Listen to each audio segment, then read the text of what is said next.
একটা বকরির বাচ্চা দিয়ে তাকায় দেখ, একটা বকরি যখন বাচ্চা দেয় সহযোগিতার জন্য ডানে বামে কেউ নাই, নিচে পড়িয়া জমিনে এসে চার পায়ে দাঁড়ায় গেল। দাঁড়াবার পরে কাউকে দেখাইয়া দিতে হয় না মায়ের দুধ কই, ওই বাচ্চাটা নিজে নিজে খুঁজে খুঁজে মায়ের দুধ বোর করে ওলানে মুখটা লাগায় দেয়। বাচ্চা যখন দেখে মায়ের ওলানটা শক্ত, অন্য কোনো ডাক্তারের কাছেও গিয়া বলে না ডাক্তার ঔষধ দাও, আমার মায়ের দুধ আমি পাই না। আল্লাহ ওকে এমন হেদায়েতের দৌলত দিয়েছেন, ও নিজে নিজে বুঝতে পেরেছে এই মায়ের শক্ত ওলানটা কেমনে নরম করতে হবে। আমার মাথাটা দিয়া তিনটা যদি আঘাত দেই, মায়ের ওলানে আঘাত করলে ওলানটা নরম হয়ে যাবে। বাচ্চাটার মাথা দিয়া তিন চারটা আঘাত করলো, ওলানটা দুর্বল হয়ে গেল। জিহ্বাটা লাগানো মাত্র দুধ আসলো, পেটটা ভরে গেল। রব্বুনাল্লাযী আতা কুল্লা শাইইন খালকাহু সুম্মা হাদা। গাবি গাবি কোরবানির বাজারে বিক্রি করতে নেয় মুসলমান। কোরবানির বাজারে যদি বিক্রি না হয়, দেখবেন আপনারা পরীক্ষা করে, এদেশের হালাত তো বলতে পারি না, আমরা দেখেছি ওই গরুটারে বিক্রি করতে যদি না পারে, ওই গলায় রশিটা পেঁচাইয়া দিলে ওই গরুটা মালিকের আগে আগে মালিকের বাড়ি চলে যায়, একা একা চলে যায়, কাউকে দেখায় দিতে হয় না। সুম্মা হাদা, এটা ব্যাপক হেদায়াত। হেদায়াতের দ্বিতীয় স্তরের নাম আদ-দাওয়াতু ইলা-দ্দীন, দ্বীনের পথে দাওয়াত দেওয়া, দ্বীনের রাস্তা দেখায়া দেওয়া, এর নাম হেদায়াত। এই হেদায়াতের জন্য আল্লাহ যুগে যুগে নবী রাসূল পাঠাইলেন, আল্লাহ আম্বিয়া কেরাম পাঠাইলেন। এরে নবীর উম্মতের দল, উম্মতের ইমামতি করার জন্য। ওয়াজআলনা মিনহুম আইম্মাতান ইয়াহদুনা বিআমরিনা। আল্লাহ বলেন তোমাদের জন্য আমি তাদেরকে করে দিলাম দ্বীনের জন্য ইমাম, তোমাদের দ্বীনের কথাগুলো শোনাবে, আদেশ নিষেধ তোমাদের বলবে, তোমরা ইমাম মেনে চলো। তাদেরকে ইমাম বানায় দিলাম, তাদেরকে মেনে চললে তুমি হেদায়েতের পথ পেয়ে যাবে। এই হেদায়েতের স্তরের নাম আদ-দাওয়াতু ইলা-দ্দীন। হেদায়েতের ৩ নম্বর স্তরের নাম হলো তৌফিক। আল্লাহ তাআলা বলেন তুমি যে হেদায়েতের উপরে চলবা, এখানে আমার তৌফিক লাগবে, না হয় পারবা না। ওয়াল্লাযীনা জাহাদু ফীনা লানাহদিয়ান্নাহুম সুবুলানা ওয়া ইন্নাল্লাহা লামাআল মুহসিনিন।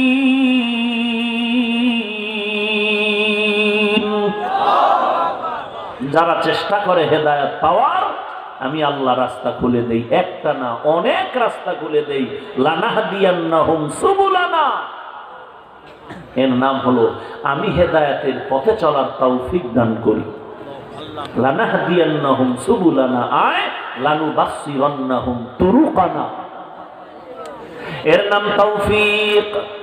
হেদায়েতের ৪র্থ স্তরের নাম হলো ইরশাদ ইলাল জান্নাহ, জান্নাতের মধ্যে পৌঁছাইয়া দেওয়া।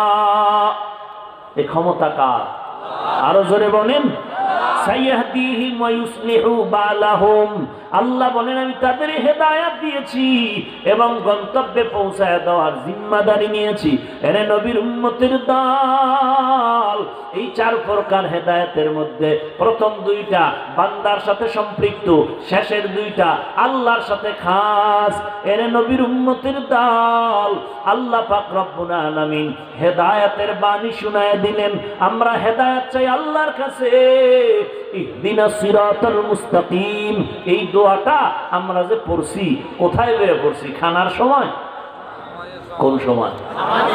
নামাজের মধ্যে দাঁড়ায় বললাম আল্লাহ হেদায়েত দাও। তো নামাজের মধ্যে দাঁড়াইয়া তো হেদায়েতের উপরেই আছি, আবার হেদায়েত দাও মানে কি? আব্দুল্লাহ ইবনে আব্বাস রাদিয়াল্লাহু তাআলা আনহু বলেন এর মানে হইল হেদায়েতের উপরে তো আছি ঠিক, কিন্তু বিচলিত হয়ে যেন না যাই, লাইনচ্যুত হয়ে যেন না যাই, মজবুত হয়ে অটল হয়ে যেন থাকতে পারি, তৌফিক দান করো। হেদায়েতের উপরে মজবুত থাকা বড় কঠিন। বড় বড় বড় বড় দামি দামি ব্যক্তিরাও এই হেদায়েতের লাইন থেকে গোমরাহির পথে চলে গেছে। আবু আব্দুল্লাহ উনদুলুসি রহমাতুল্লাহ আলাইহির ঘটনা এর এক দৃষ্টান্ত। ভাইরা আমার, এরপরে আল্লাহ বলেন তুই কাদের হেদায়েত চাও? আমি আল্লাহ এমন এক হেদায়েতের বার্তা দিয়ে দিলাম, আমি বলি নাই আমার কোরআন হেদায়েতের পথ, আমি বলি নাই আমার পথ হেদায়েতের পথ। হেদায়েতের পথটা কেমন আল্লাহ শিখায় দিলেন, সিরাতাল্লাযীনা আন'আমতা আলাইহিম, এমন তাদের হেদায়েতের পথ যাদেরকে আপনি নিয়ামত দ্বারা ভরপুর করেছেন। আপনার নিয়ামত প্রাপ্ত বান্দা যারা, তাদের পথ চাই, এটাই হেদায়েতের পথ। তারা কারা? ওয়ামাইয়ুতিল্লাহ ওয়ার রাসূল ফাউলাইকা মাআল্লাযীনা আন'আমাল্লাহু আলাইহিম মিনান নাবিয়্যিন ওয়াস সিদ্দীকিন ওয়াশ শুহাদাই ওয়াস সালিহিন ওয়া হাসুনা উলাইকা রাফীকা। নিয়ামত প্রাপ্ত বান্দা চার দল: নবীগণ, সিদ্দিকগণ, শহীদগণ, সালেহগণ। ওই আল্লাহর বান্দা যারা বলে কোনো মুরব্বী লাগে না, পীর লাগে না, ওস্তাদ লাগে না, আমরা কোরআন মানি, হাদিস মানি, আল্লাহর কসম তারা কোরআনও মানে না, হাদিসও মানে না। আল্লাহ বলেন আমার নবীগণের পথ হেদায়েতের পথ, আমার সিদ্দিকিনদের পথ হেদায়েতের পথ, আমার সালিহিনদের পথ হেদায়েতের পথ। রাইসুল মুফাসসিরিন আব্দুল্লাহ ইবনে আব্বাস বলেন, আব্দুল্লাহ ইবনে মাসউদ রাদিয়াল্লাহু আনহুমা দুজন বলেন এটাই হলো ইসলামের পথ। কারণ এই পথটাই হলো সঠিক পথ, সিরাতাল মুস্তাকিম, এটাই হেদায়েতের পথ। এজন্য বান্দা আম্বিয়া কেরাম, সাহাবায়ে কেরাম, আউলিয়া কেরাম, সালিহিন, সিদ্দিকিন, সাদিকিন, এদেরকে বন্ধু বানায় চলো। ইয়া আইয়ুহাল্লাযীনা আমানুত্তাকুল্লাহ ওয়া কুনু মা'আস সাদিকিন।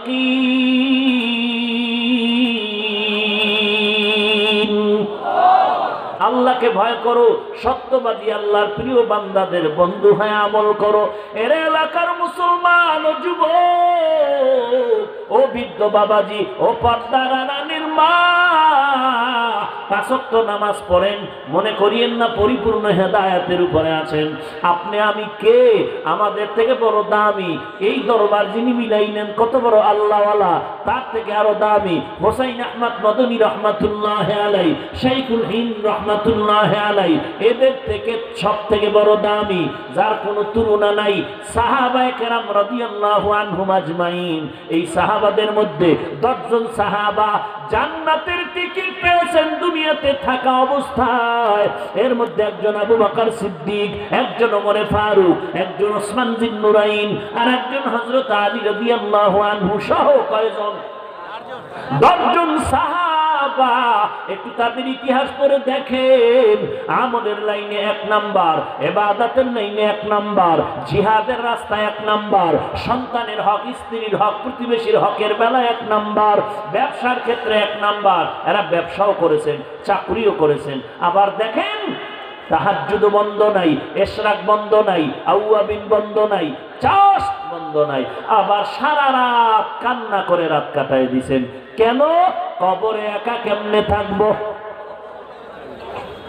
অন্ধকার কবরে আমি একা কেমন করে থাকবো? এরে নবীর উম্মতের দল, বাথরুমের দরজা যদি কেউ বাহির দিয়ে লাগায় দেয় 5 মিনিটে বেহুশ হয়ে যায়। বুঝেন না? মাঝে মাঝে ভিআইপি লোকেরা লিফট করে, লিফট আছে না বড় বড় বিল্ডিং এ, একদিন বিদ্যুৎ গেছে গা, লিফটের মধ্যে 1.5 মিনিট আটকায় গেছে, পাগল হয়ে গেছে। কি আজরাইল আইয়াই গেল নাকি? এর থেকে বড় কঠিন ওই কবর। ওই কবর হবে জান্নাত, কারো জন্য জাহান্নাম। ও আল্লাহর বান্দা, পর্দার আড়ালের মা, আলেম ওলামাদের মা, ও মা আপনারাও মা, হাফেজে কোরআনের মা আপনারাও মা, খাজা মাইনুদ্দিন চিশতি আজমিরি রহমাতুল্লাহ আলাইহির মা, ও মা আপনারাও মা, বড় পীর আব্দুল কাদের জিলানীর মা, ও মা আপনারাও মা, মনটা কি চায় না একজন আলেমের মা হয়ে কবরে যাবেন, হাফেজে কোরআনের মা হয়ে কবরে যাবেন? দুনিয়াটা কিছুই না রে যুবক।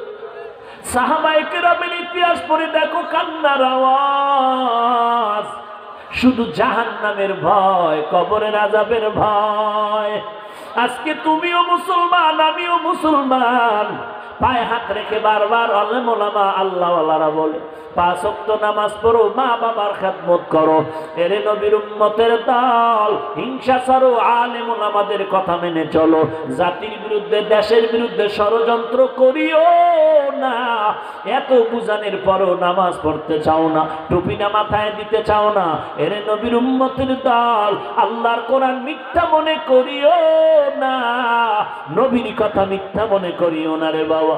আজকে তোমার পায়ে হাত দিয়াও টুপি মাথায় দেওয়ানো যায় না, নামাজ পড়তে চাও না, আর আমাকে যদি কোটি টাকার মুখ দেখানো হয় এক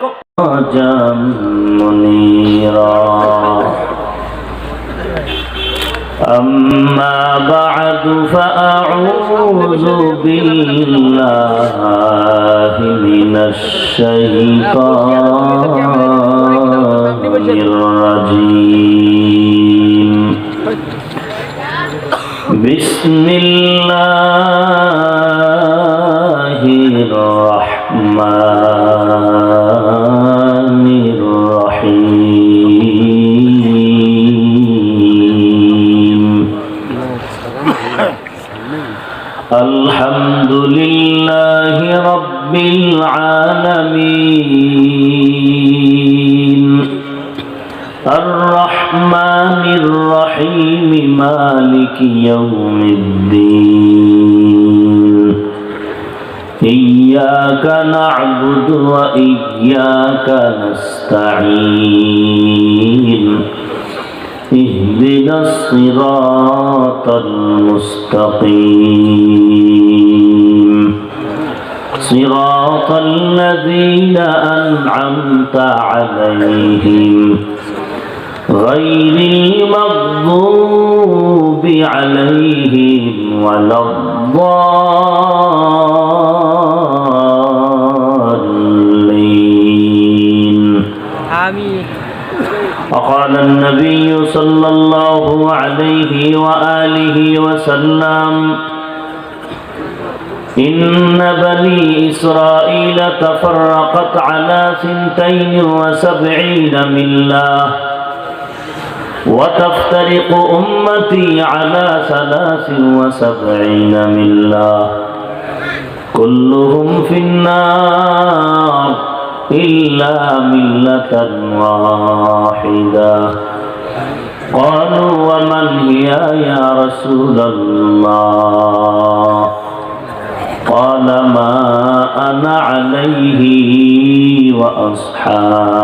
وأصحابي أو كما قال النبي عليه الصلاة والسلام صدق الله مولانا العظيم وصدق رسوله النبي الأمي الكريم ونحن على ذلك من الشاهدين والشاكرين والذاكرين والحمد لله رب العالمين. اللهم صل على محمد وعلى آل محمد كما صليت على إبراهيم وعلى آل إبراهيم إنك حميد مجيد. اللهم بارك على محمد وعلى آل محمد كما باركت على إبراهيم وعلى آل إبراهيم إنك حميد مجيد. بذكر شهر چبینی در خروش است ولیدانا دری معنا کے گوش است نہ بلبل بر غلش تسبیح خانیس کہ ہر کھارے بتسبیحش زبانیس ذکر حق آمد غذائی روح را مرحم آمد دل مجروح را لا الہ الا اللہ لا الہ الا اللہ لا الہ الا اللہ لا الہ الا اللہ لا الہ الا اللہ لا الہ الا اللہ لا الہ الا اللہ لا الہ الا اللہ لا الہ الا اللہ لا الہ الا اللہ لا الہ الا اللہ لا الہ الا اللہ لا الہ الا اللہ لا الہ الا اللہ لا الہ الا اللہ لا الہ الا اللہ لا الہ الا اللہ لا الہ الا اللہ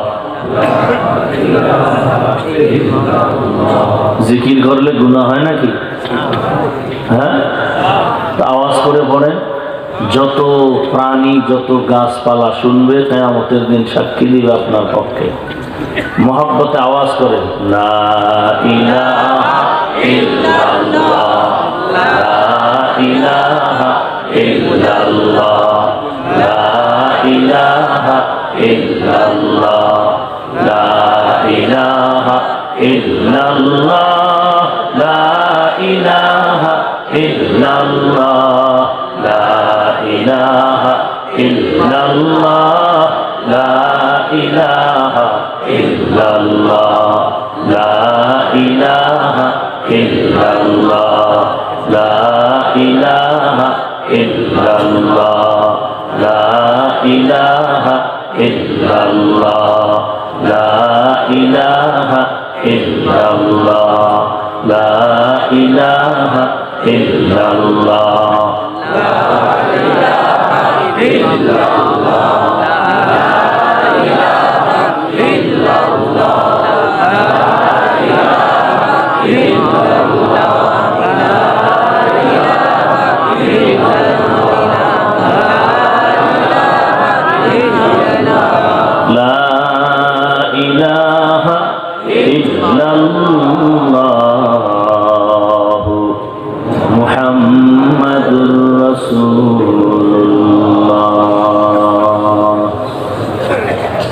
سبحانك لا علم لنا إلا ما علمتنا إنك أنت العليم الحكيم رب اشرح لي صدري ويسر لي أمري واحلل عقدة من لساني واحلل عقدة من لساني يفقه قولي सूरज ने दिया अपनी शुआओं को ये पैगाम सूरज ने दिया अपनी शुआओं को ये पैगाम दुनिया है अजब चीज को भी सुबह को भी शाम दुनिया है अजब चीज को भी सुबह को भी शाम दुनिया में हो दुनिया का तलबगार नहीं हो दुनिया में हो दुनिया का तलबगार नहीं हो, बाजार से गुजर हो खरीदार नहीं हो, बाजार से गुजर हो खरीदार नहीं हो। मकबूल है शाद है काबिल तू बहुत है, मकबूल है शाद है काबिल तू बहुत है, ऐना के मानिंदे तू नहीं दिल तू बहुत है, मोबाइल नीचे करो। ऐना के मानिंदे तू नहीं दिल तू बहुत है।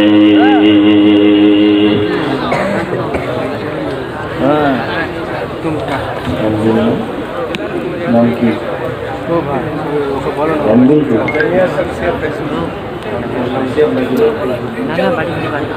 জামিয়া শামসিয়া ফয়জুল উলুম কর্তৃক আয়োজিত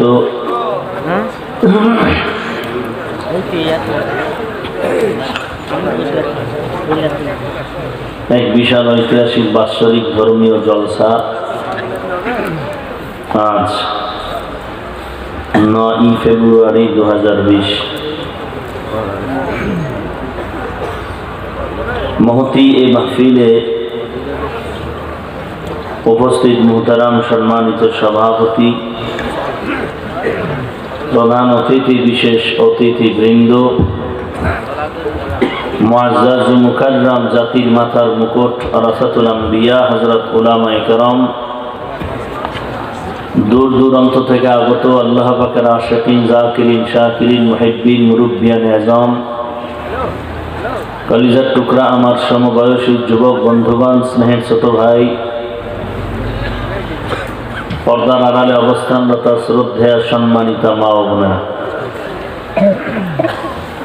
আল্লাহ রাব্বুল আলামিনের দরবারে লাখ কোটি শুকর যে মহান রব্বুল আলামিন ফিতনার জামানায় কোরআন ও সুন্নাহর ভিত্তিতে সহিহ তরিকায় কিছু কথা বলার জন্য, শুনবার জন্য আমাদেরকে কবুল ও মঞ্জুর করেছেন। নিয়ামতের শুকর আদায়ার্থে মুসলমান হিসেবে ঈমানের আওয়াজ উঁচু করে এক আওয়াজে উচ্চ কণ্ঠে সকলেই কালিমাতুশ শুকর উচ্চারণ করি, আলহামদুলিল্লাহ। লক্ষ কোটি দরুদ ও সালাম সৈয়দুল মুরসালিন, রাহমাতুল লিল আলামিন, শফিউল মুজনিবিন, খাতামুন নবিয়্যিন, সৈয়দুস সাকালাইন, ইমামুল মুরসালিন, শফিউ আযম, রাসূল আকরাম, রহমত আলম, নবীউল আরব আল আজম, হাবিব কিবরিয়া, আশরাফুল আম্বিয়া, সৈয়দুল আম্বিয়া, শফিউ মাহশর, সাকি কৌসর, আকা নামদার, মদিনা का ताजदार, आफताब नबूवत, फख्र मौजूदात, सय्यदुल मखलूक़ात, हज़रत मुहम्मदुर रसूलुल्लाह सल्लल्लाहु अलैहि व आलिहि वसल्लमेর উপর সর্বোপরি শুকর যাদের অক্লান্ত পরিশ্রমের মাধ্যমে আজ এই সুন্দর আয়োজন, সময় পরামর্শ অর্থ দিয়ে দোয়া করে উপস্থিত হয়ে মাইক লাইট প্যান্ডেলের ব্যবস্থাপনার মাধ্যমে সহযোগিতার হাত যারা বাড়িয়েছেন, প্রত্যেককেই আল্লাহ রাব্বুল আলামিন খিদমতের বিনিময়ে দুনিয়াতে শান্তি, পরকালে চিরমুক্তির ব্যবস্থা করে দিন। আমি আপনাদের সামনে কিছু কথা বলার নিয়তে কোরআনে হাকিমের সুপরিচিত একটি আপনাদের মুখস্থ করা সূরা সূরাতুল ফাতিহা তিলাওয়াত করেছি। বিশ্বনবী, শেষ নবী, মহানবী, শ্রেষ্ঠ নবী সাল্লাল্লাহু আলাইহি ওয়া আলিহি ওয়াসাল্লামের অসংখ্য অগণিত আমিও বাণী, পবিত্র হাদিস শরীফের মধ্য থেকে একটি হাদিস পড়েছি।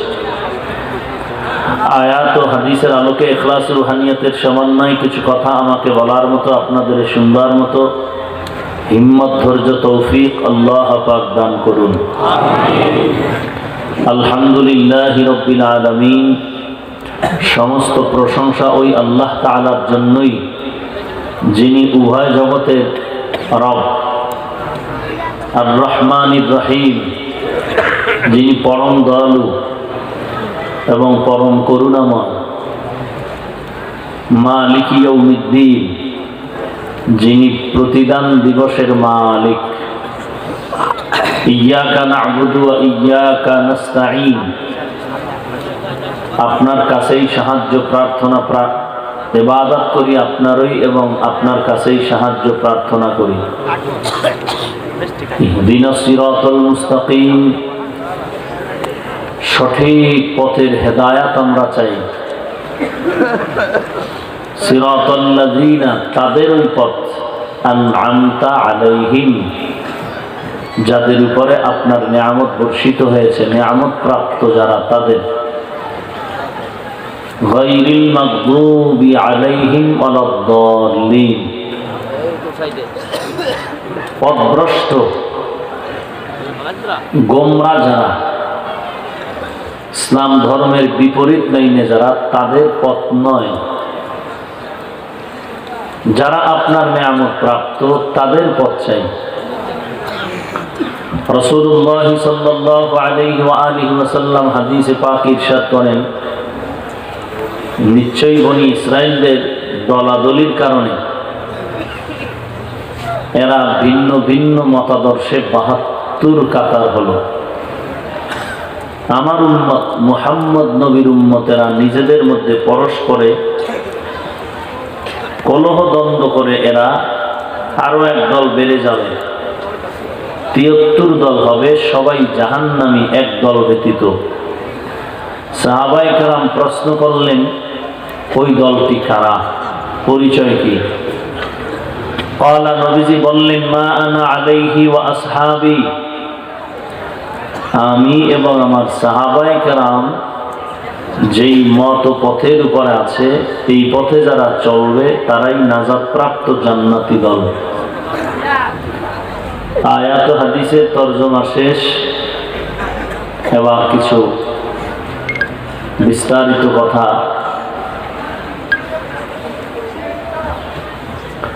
সূরাতুল ফাতিহা উম্মুল কোরআন, কোরআনের মা। কোরআনে হাকিমে আল্লাহ যত বয়ান করেছেন, এর সারাংশ সূরাতুল ফাতিহার মধ্যে ঢুকানো আছে। প্রথমেই আল্লাহ রাব্বুল আলামিন সূরাটির শুরুতে তিনি কে, কেমন, তার পরিচয় তুলে ধরলেন, অর্থাৎ তাওহীদের আলোচনা। এরপরে বান্দার সাথে কি ওয়াদা নেওয়া হয়েছে ও দোয়া শিখানো হয়েছে। শেষের দিকে তাকলীদের আলোচনা হয়েছে। তাওহীদের আলোচনা করলেন,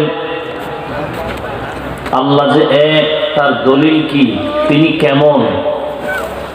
আল্লাহ বলেন, আমি এমন যে উভয় জগতের রব, লালন পালন করনেওয়ালা আমি আল্লাহ। জগতের যাহা কিছু আছে সব কিছুর রক্ষণাবেক্ষণ করি আমি আল্লাহ, আর কেউ না। এ কারণে একটা প্রাণীও না খেয়ে মৃত্যুবরণ করে না, আন্দোলন করে না। সকালবেলা এই উঠা বসা করেন কেন?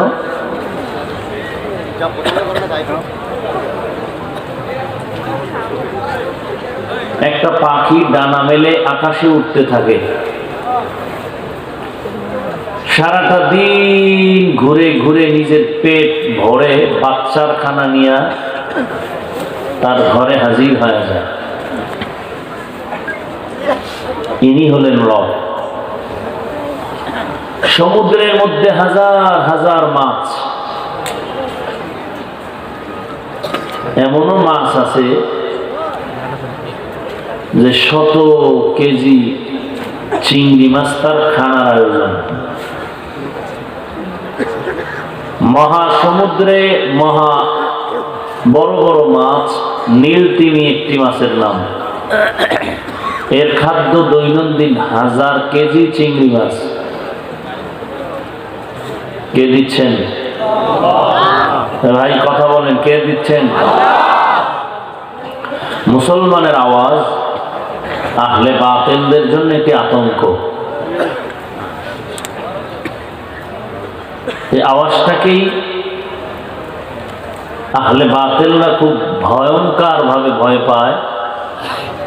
মুসলমানের অস্ত্র নাই, টাকা নাই, পয়সা নাই, দরিদ্র, এরপরও মুসলমানকে ভয় পাওয়ার কারণ মুসলমান অন্যায়ের কাছে মাথা নত করে না। অন্যায়ের কাছে মাথা নত এটা মুসলমানের চরিত্র। আল্লাহ, কোহে কাফ একটি পাহাড়, ওখানে একটি প্রাণী বসবাস করে সিমর। দৈনন্দিন ওর খানার তালিকা 40টা মোটা তাজা হাতি। কে দিচ্ছেন এই রিজিক? আল্লাহ বলেন, আমি এমন রব, জগতে যাহা কিছু আছে সবগুলোর লালন পালন আমি আল্লাহ করি।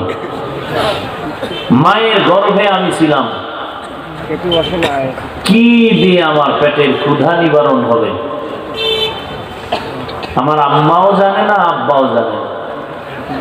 আল্লাহ বলেন, একদিন আর দুদিন, মাসের পর মাস, মাসের পর মাস আমি আল্লাহ তোমাকে সেখানে লালন পালন করিয়েছি এত সুন্দর ভাবে, প্যাকেটের উপরে প্যাকেট, প্যাকেটের উপরে প্যাকেট, একটু ছিদ্র নাই, বাতাস ঢুকার, তোমার ক্ষতি হওয়ার মতো কোনো রাস্তা আমি খোলা রাখি নেই। আমি এমন রব। তুমি জমিনে এসে কি খাবে আমি জানি। জমিনে তৈরি করা খাদ্য তুমি গ্রহণ করতে পারবে না। আমি আল্লাহ এমন খানার আয়োজন করেছি। দুনিয়ার মানুষ ফ্লাক্স তৈরি করে, ফ্লাক্সের ভেতরে গরম পানি, গরম দুধ, গরম চা রাখে, 24 ঘন্টার গ্যারান্টি দেয়।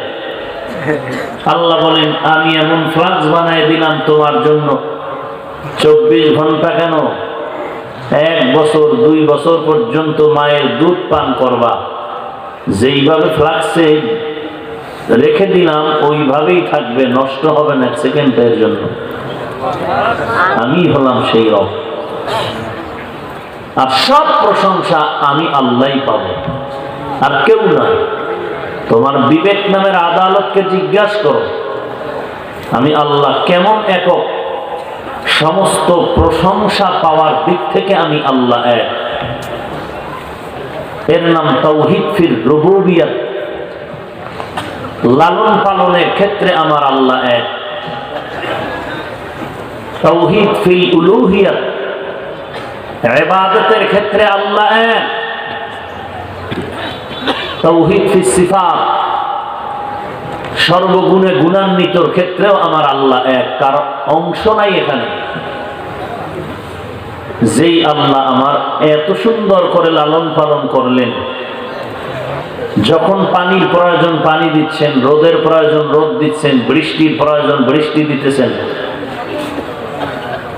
সময় মতো বৃষ্টি না পাইলে আমরা ক্ষুধার্ত, জমিনের ফসল নষ্ট হয়ে যায়। আল্লাহ এমন সুন্দরভাবে যখন যা প্রয়োজন তখন তাই দিচ্ছেন, রিজিক দিচ্ছেন। আমাকে বড় হওয়ার মতো যা দরকার সবকিছু দিতেছেন। চলার জন্য রাস্তা আগেই দিয়েছেন, আলোর দরকার আলো দিয়েছেন, বাতাস পানি যেখানে যাহা প্রয়োজন সবকিছু ব্যবস্থাপনা করেছেন এক আল্লাহ, আর কেউ না। অতএব প্রশংসা তো ওই আল্লাহই পাবেন। তিনি রহমান, তিনি রহিম, তিনি অনেক দয়ালু। দুনিয়াতে এই দয়ালুর ব্যাখ্যা কি? বলে মানুষ যারা কিছু সৃষ্টি করে, তৈরি করে, বানায়, এদের প্রথম বানানের মূল প্রাথমিক অবস্থায় এরা যেই জিনিসটা বানায়, তাদের পদক্ষেপ হলো এর উপর আঘাত করো।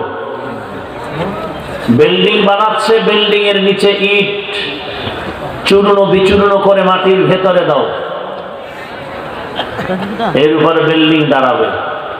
ভাঙ্গো, ইচ্ছা রকম মেশিন লাগাও, আতুরা দিয়া বাড়ি দাও। এরপরে এই বিল্ডিং এর সহযোগিতার জন্য যে রড, এই রডকে কিন্তু মহব্বত করে না, আগুনে পোড়াও। সব জিনিসগুলো বানাইতে গিয়ে আগে এর উপরে অত্যাচার, এরপরে সে দাঁড়ায় কোনো একটা কিছু করবে হবে।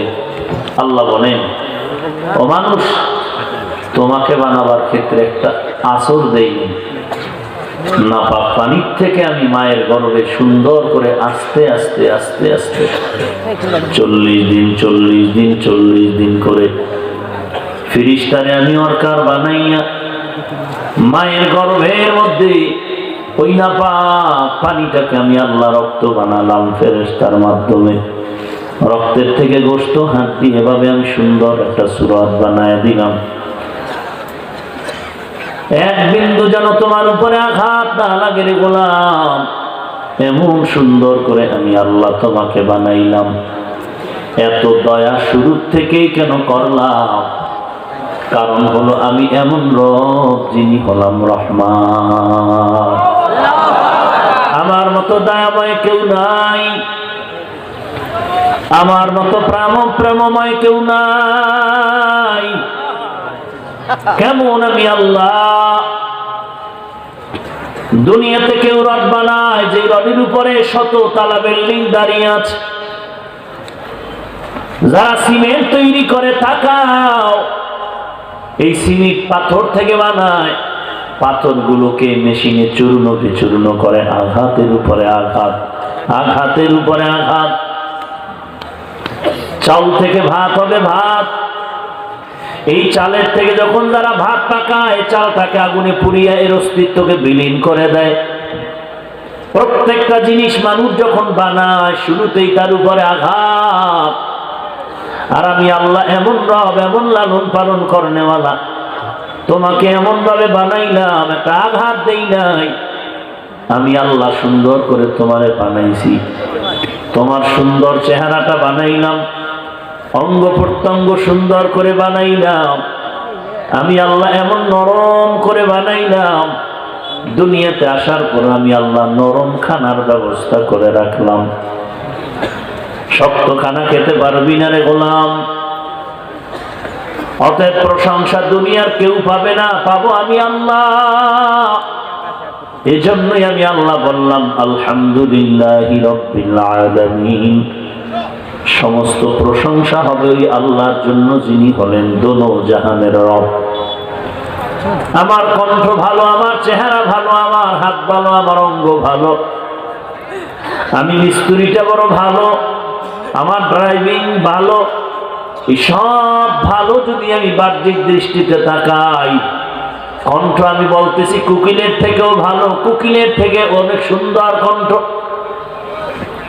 বলে এই কণ্ঠ কে দিয়েছেন? আমার আল্লাহ। চেহারা এত সুন্দর,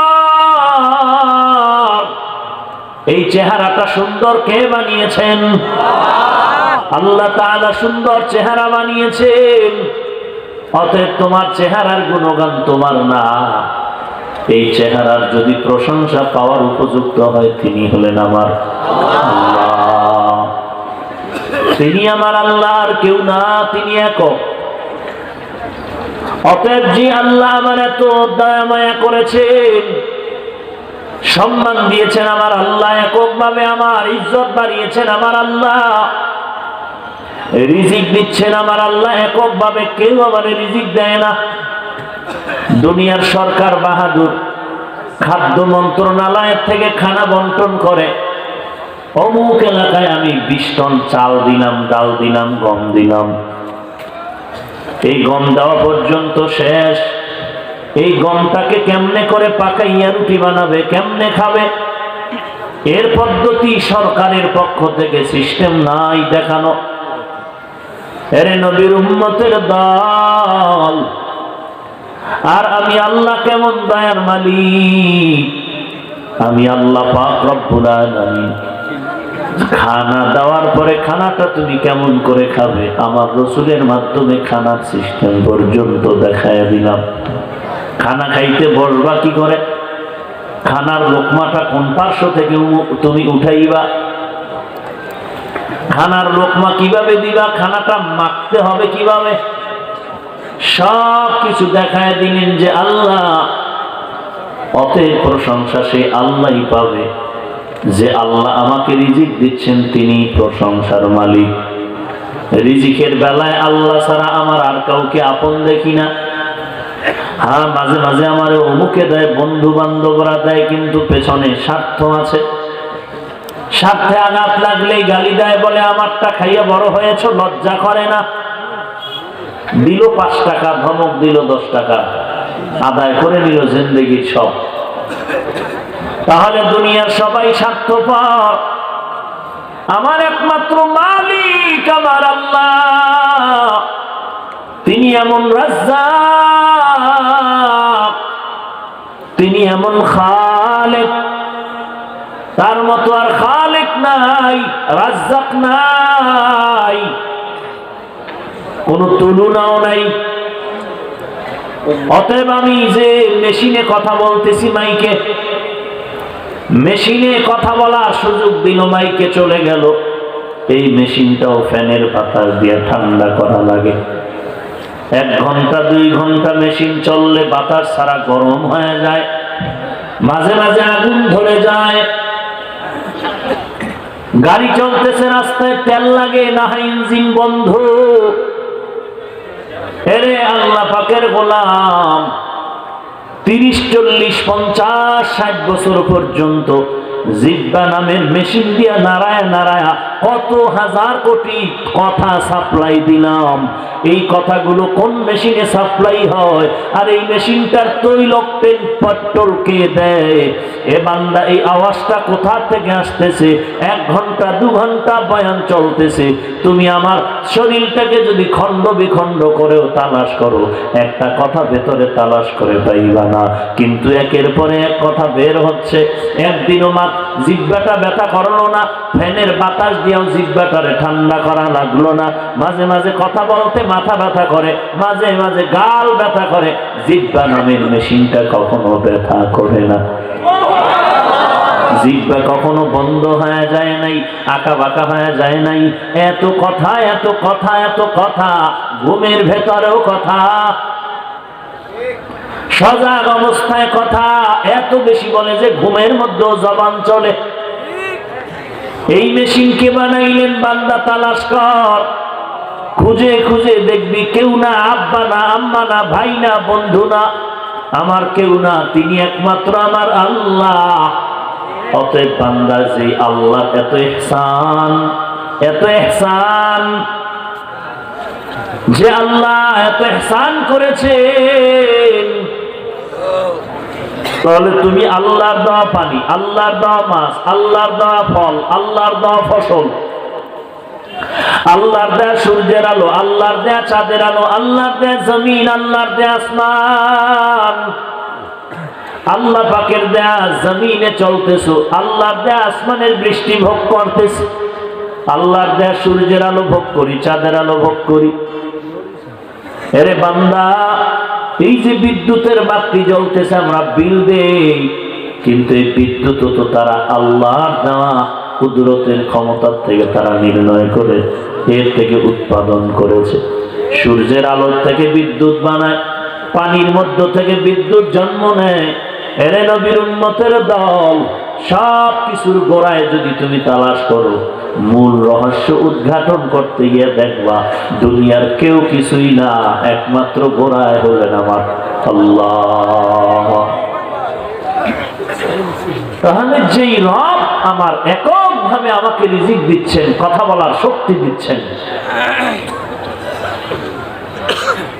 সেই আল্লাহর দেওয়া খাইয়া লইয়া ভিটামিন শরীরটারে তাজা বানাইয়া সেজদাটা কাকে দিব? বলেন, আর কেউ পাবে সেজদা?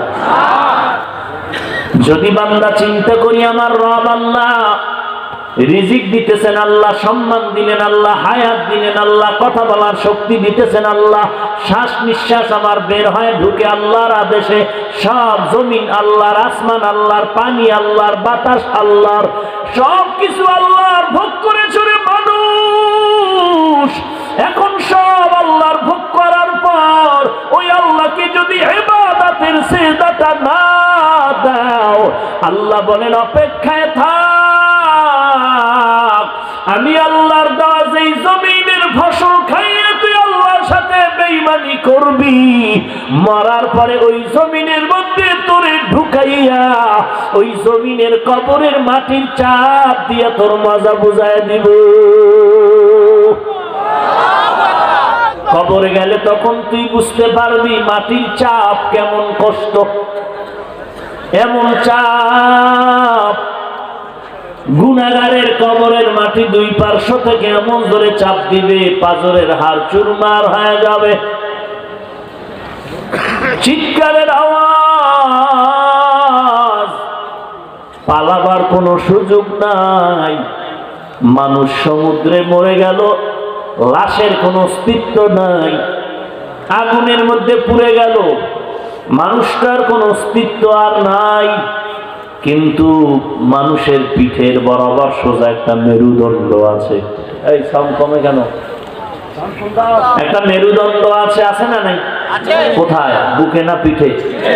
এই মেরুদণ্ডের একেবারে নিচে একটা গোটা আছে, ফলের গোটা হয় না আপনাদের দেশে? গোটা আছে মেরুদণ্ডের একেবারে নিচে। এই গোটাটা পানিতেও গলে না, আগুনেও পুড়ে না।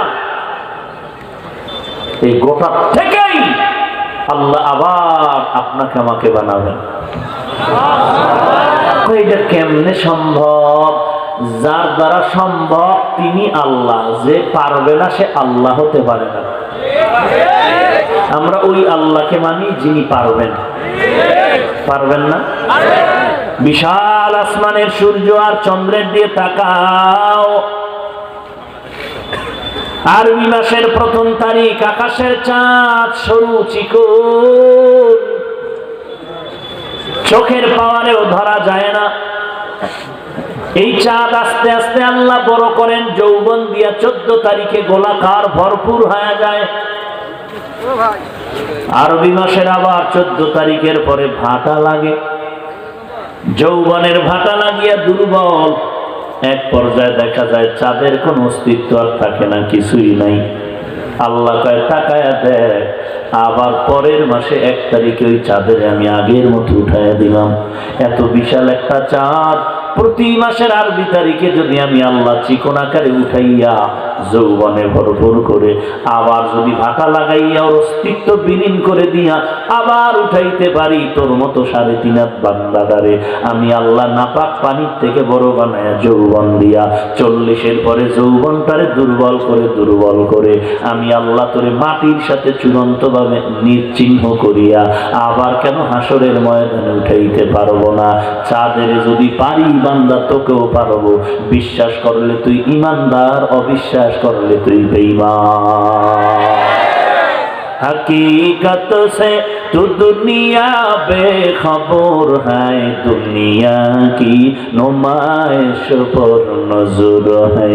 नमी गोयम के अज दुनिया जुदा बाश, बहर कारे के बाशी बाखुदा बाश। जिसते दुनिया अज खुदा गाफिल बुदाम, मैं कमाशो नकरा हो फर जिंदुजा। কথা বুঝতে কষ্ট হয়নি? খারাপ লাগতেছে? আমার বয়ান তো শেষ না, ফজর পর্যন্ত নাকি চলবে। হ্যাঁ, লাভ কি যদি আজকে ফজরও না পড়েন? এখানে এমন আশেখে রাসূল আছেন যে গতকালের ফজর পড়েন নাই, জোহর পড়েন নাই, আসর পড়েন নাই, মাগরিব পড়েন নাই, এশা পড়েন নাই। আগামীকালের ফজর পড়বেন কিনা তাও আল্লাহ জানেন। এই বয়ান শুনে কি লাভ হবে রে ভাই? হবে কোনো লাভ? 1000 বয়ান মক্কার ইমাম, মদিনার ইমাম সবেও যদি বয়ান করে, 1000 বয়ান যদি এক পালায় ওজন দাও, ফজরের 2 রাকাত সুন্নতের মর্যাদার সমান হবে না।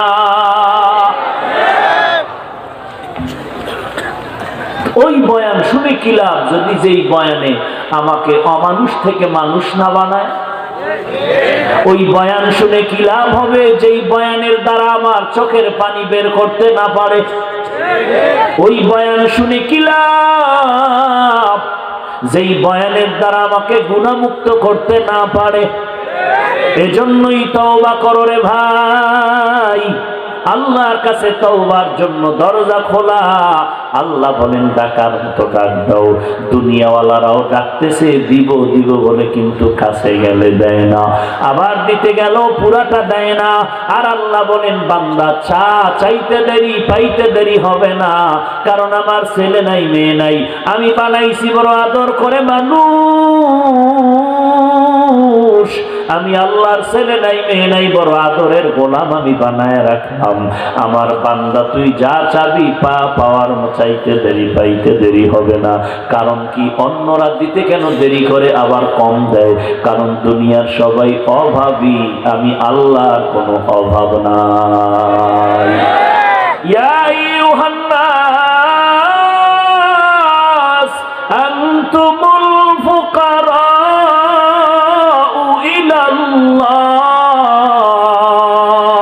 ওয়াল্লাহু হুয়াল গনিয়্যুল হামিদ।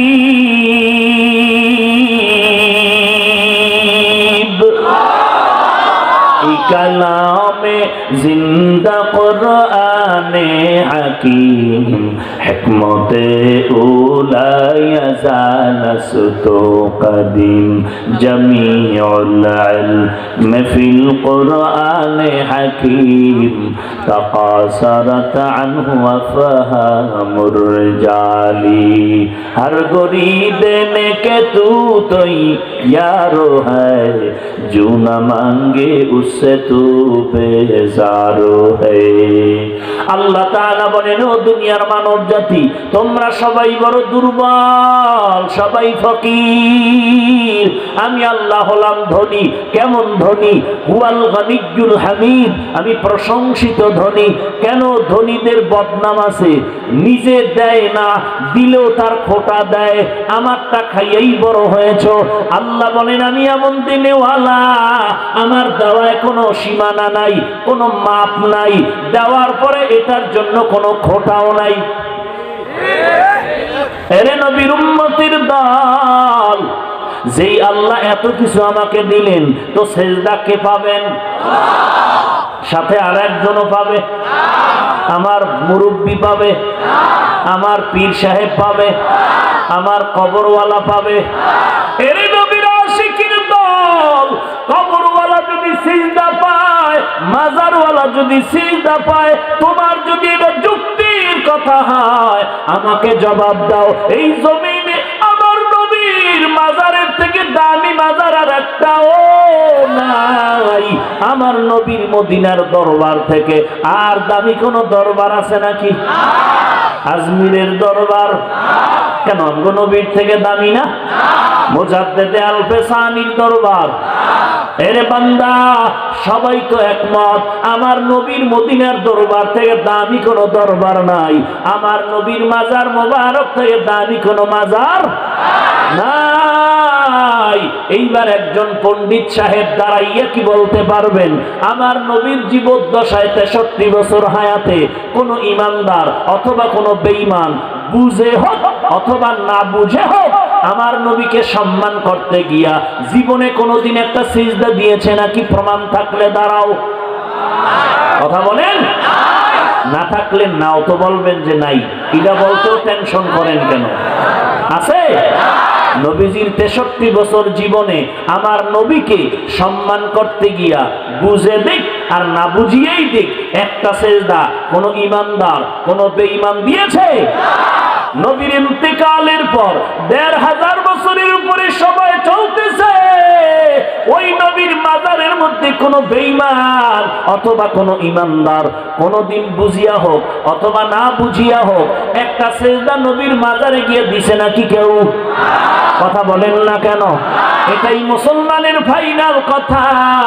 আমার নবীর মাজার দামি, আমার নবীর দরবার দামি, আমার নবীর মাজারে যা চলবে না, দুনিয়ার অন্য কোন মাজারেও তা চলতে পারে না।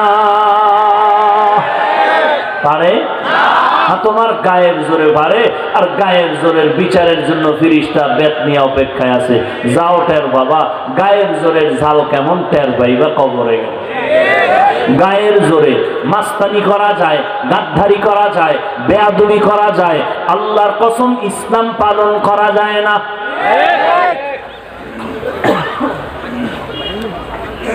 আলহামদুলিল্লাহি রাব্বিল আলামিন আর রহমানির রহিম। আল্লাহ বলেন ইবাদত, যেই রব আমি তোমাকে এত কিছু দিলাম, রব ইবাদত পাবে কি আর একজন? তো ইবাদত পাবেন কে? এর নাম তাওহীদ ফিল উলুহিয়াত। ইবাদত হবে এক আল্লাহর জন্য, আর কারোর জন্য না। কার জন্য হবে ইবাদত? ইবাদত মানে কি? নামাজ পড়া ইবাদত বলে না, ইবাদত নামাজের অংশ, রোজা রাখা ইবাদতের অংশ, জিকির করা ইবাদতের অংশ। বলে তো ইবাদতের পরিপূর্ণতা কি আসবে? বলে ব্যক্তি জীবন, সামাজিক জীবন, রাষ্ট্রীয় জীবন, ঘর বাহির, লেবাস, পোশাক, আমল, আখলাক, খানা দানা, বাথরুম সহ সবকিছু হবে আল্লাহর জন্য। ইন্না সালাতি ওয়া নুসুকি ওয়া মাহইয়া ওয়া মামাতি লিল্লাহ ওয়া মামাতি লিল্লাহি রাব্বিল আলামিন।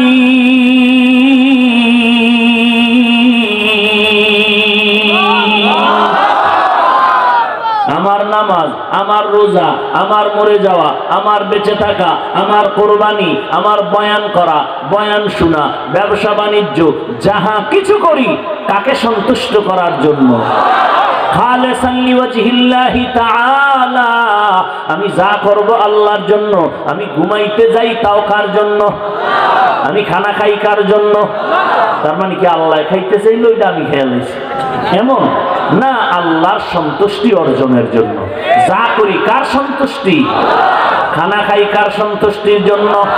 ওরে নবীর উম্মতের দল, আল্লাহর সন্তুষ্টির জন্য।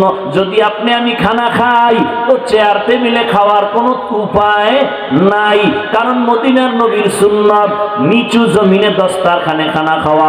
আল্লাহর সন্তুষ্টির জন্য যদি ঘুমাই তাহলে নিয়ম হবে ডান কাতে ঘুমাও, ওযু করে ঘুমাও, দরুদ শরীফ পড়ে ঘুমাও, আল্লাহর জিকির করে করে ঘুমাও। এই ঘুমটা হবে আল্লাহর সন্তুষ্টির জন্য। আরে নবীর উম্মতের দল, কাউকে যদি দান করি আল্লাহর সন্তুষ্টির জন্য তো এমন ভাবে দান করো কেউ যেন টের না পায়, টেরও যদি পায় এই অহংকার যেন ভেতরে জায়গা না পায়। আল্লাহর সন্তুষ্টির জন্য যদি ব্যবসা করো তো দোকানে লেখা যাবে না বিক্রি করা মাল ফেরত নেওয়া হয় না, বরং লিখতে হবে অবশ্যই বিক্রি করা মাল ফেরত নেওয়া হয়। এইবার টের পাইতেছেন আল্লাহর সন্তুষ্টির জন্য ব্যবসা করেন নাকি দুনিয়ার জন্য? এগুলো মিলাইবেন বয়া বয়া। যদি চিন্তা করেন আর কয়দিন দুনিয়ার হায়াত, কত জিন্দিগিতে কত লাশ কবরে রাখলাম, বাবার সামনে সন্তানের লাশ, সন্তানের সামনে মা বাবার লাশ, তো মৃত্যুর যেহেতু গ্যারান্টি নাই, ময়দানে বসেছি, বাড়ি পর্যন্ত যাওয়ার গ্যারান্টি নাই, অতএব আমি আগের থেকেই তৈয়ার হয়ে যাই। যদি ভুল করে থাকি জীবনে তওবা করে নিই। আল্লাহ এমনই দয়াময়, তওবা করতে দেরি চোখের এক ফোঁটা পানিও যদি বের হয়, রাসূল বলেন গাভীর ওলান থেকে দুধ বের করে ভেতরে ঢুকানো যেমন অসম্ভব, চোখের পানিওয়ালা বান্দাকেও জাহান্নামে ঢুকানো অসম্ভব।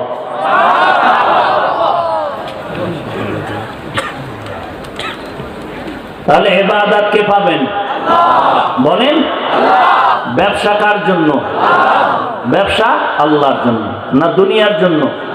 যদি আল্লাহর জন্য ব্যবসা করেন তাহলে 1 নাম্বার 2 নাম্বার মাল আর এক জায়গায় করা যাবে না, বিক্রি করা মাল ফেরত নেওয়া হয় না, লেখাও যাবে না। আল্লাহ আমাদের সব ভাইকে আল্লাহর সন্তুষ্টির জন্য সব কাজ করার তৌফিক দান করে। কষ্ট হয় না তো?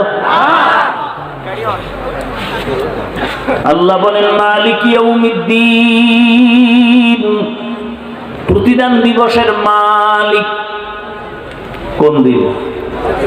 কিয়ামতের দিন। আল্লাহ বলেন আমি মালিক, আমি বিচারপতি না। বিচারপতি কেন বললেন না? বলে বিচারকের পাওয়ার কম, বিচারক রায় দিল তোর ফাঁসি, রাষ্ট্রপতি এটাকে আবার মুক্ত করার ক্ষমতা আছে না নাই? আল্লাহ বলেন এই জন্য আমি বললাম মালিক, দেশের আমি রাষ্ট্রপ্রধান, রাষ্ট্র ক্ষমতার মালিক, আর মালিকের স্পেশাল পাওয়ার, যেই পাওয়ার আর কারো হাতে। আল্লাহ বলেন আমি হাসরের দিনের মালিক। ওই দিন আমার এমন পাওয়ার হবে যেই বান্দা জাহান্নাম ছাড়া কোনো উপায় নাই। আমি আল্লাহ আমার মালিকানার পাওয়ার দিয়া আমি আল্লাহ ওই জাহান্নামীকেও জান্নাতে ঢুকায় দিতে পারবো। মালিক ইয়াউমিদ্দিন, আমি আল্লাহ দীর্ঘমেয়াদী জাহান্নামীকে কম মেয়াদে জাহান্নামে দিয়া এরপরে জান্নাতে নিয়ে যাব। আবার আমার পাওয়ারে একেবারে কাট্টা জাহান্নামী, ওর জান্নাতে যাওয়ার কোনো রাস্তাই নাই, জান্নাতে যাওয়ার কোনো আমল নাই। আমি আল্লাহ যদি ইচ্ছা করি, কারণ দুনিয়াতে আমি রহমান, হাসরের ময়দানে আমি হব বড় রহিম। আমার পাওয়ার থাকবে আলাদা। ওই পাওয়ারে আমি যদি ইচ্ছা করি জাহান্নামীটাকে জান্নাতে দিয়ে দিব, এটা আমার পাওয়ার হবে। আর এই পাওয়ারের কোনো আপিল চলবে না, কোনো আপিল চলবে না। আমি হলাম মালিক, আর কেউ মালিক নাই। আমার মালিকানায় চলবে হাসরের মাঠ, কোনো সুপারিশ কারো চলবে। হ্যাঁ, আমি যাকে অনুমতি দিব সেই শুধু সুপারিশ করার অনুমতি পাবে। কাকে দিবেন? নবী বলেন হাফেজ সাহেবকে দিবেন। হাফেজে কোরআন সুপারিশ করার অনুমতি পাবেন আল্লাহর থেকে। 10 জন গুনাহগারকে সুপারিশ করে জান্নাতে নিয়ে যাও। আলেমকে আল্লাহ বলবেন সুপারিশের অধিকার দিয়ে দিলাম। আলেম অগণিত গুনাহগারকে সুপারিশ করে জান্নাতে নিয়ে যাবেন। শুহাদায়ে কেরামদেরকে আল্লাহ সুপারিশের অনুমতি দিবেন, অনেক গুনাহগারের সুপারিশ করে জান্নাতে নিয়ে যাবেন।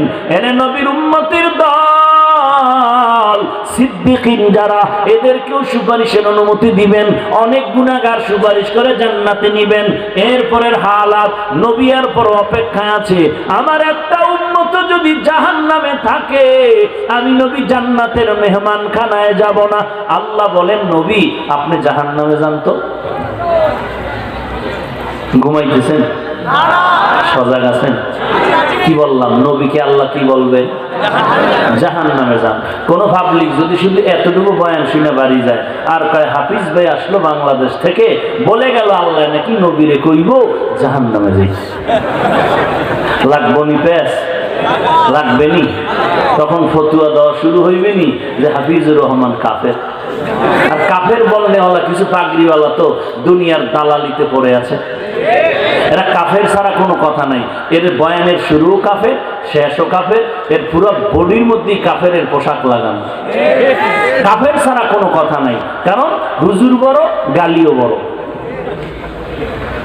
আছে না নাই? বুঝেন না? যেই বান্দা ইমাম আবু হানিফাকে মুশরিক বলে, সে আমারে কাফের কইতে বিসমিল্লাহ বলবে? আল্লাহ হেদায়েত দান করে। বড় মুসিবত। হিন্দুদের এক দল, একটা ধর্ম, খ্রিস্ট একটা ধর্ম, ইহুদি একটা ধর্ম। কারণ তাদের চলন আলাদা, তাদের পদ্ধতি আলাদা, তাদের মাবুদ আলাদা, তাদের সব আলাদা। ধর্ম কি আলাদা। আমরা মুসলমান কি ভিন্ন না এক? আমাদের ধর্ম কি নাম? ইসলাম। আমাদের আল্লাহ, আমাদের শেষ নবী, আমাদের কোরআন কয়টা? এক। কাবা এক। তো আমাদের সব এক থাকার দরকার না? এত কিলাকিলি কেন? তো দ্বন্দ্ব কেন? হাসির কথা নয়, দুঃখের কথা, চোখের পানি ফেলার কথা। এত দ্বন্দ্ব কেন? দলাদলি কেন? কারণ কি? অথচ আমাদের ধর্ম এক, কাবা এক, আল্লাহ এক, নবী এক, কোরআন এক, সব এক। এত দ্বন্দ্ব কেন? কেউ কেউকে সহ্য করতে পারি না, কাফের কাফের বলে গালি দিচ্ছি। কি আজীব অবস্থা আমাদের ইমানের হালাত। আজকে ইউটিউব খুললেই তো টের পান কি হালাত।